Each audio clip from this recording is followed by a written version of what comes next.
PSC based question standard 8 chapter ഫൈബറുകളും പ്ലാസ്റ്റിക്കുകളും. 1. ചകിരി, റബ്ബർ മുതലായവ ഏത് വിഭാഗത്തിൽപ്പെടുന്ന തന്മാത്രകളാൽ നിർമ്മിതമാണ്? ഉത്തരം പോളിമറുകൾ. 2. അനേകം ലഘു തന്മാത്രകൾ ചേർന്നുണ്ടാകുന്ന ബൃഹത് തന്മാത്രകൾക്ക് പറയുന്ന പേര് എന്താണ്? ഉത്തരം പോളിമറുകൾ. 3.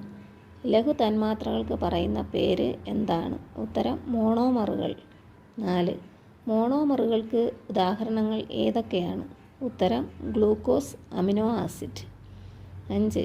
ബലമുള്ള നൂലുകൾ നിർമ്മിക്കാൻ അനുയോജ്യമായ പോളിമറുകൾക്ക് പറയുന്ന പേര് എന്താണ്? ഉത്തരം ഫൈബറുകൾ. 6. വിവിധ രൂപത്തിൽ വാർത്തെടുക്കാൻ കഴിയുന്ന പോളിമറുകൾക്ക് പറയുന്ന പേര് എന്താണ്? ഉത്തരം പ്ലാസ്റ്റിക്.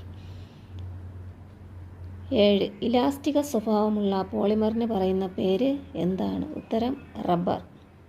8. അമിനോ ആസിഡുകൾ ചേർന്ന് രൂപം കൊണ്ട പോളിമറിന് പറയുന്ന പേരെന്താണ്? ഉത്തരം പ്രോട്ടീൻ. 9. Bio polymer ഏതെല്ലാമാണ്? ഉത്തരം പ്രോട്ടീനുകൾ, DNA, അന്നജം, സെല്ലുലോസ്. 10. Organic polymer ഏതെല്ലാമാണ്? ഉത്തരം റയോൺ, പോളിത്തീൻ, റയോൺ.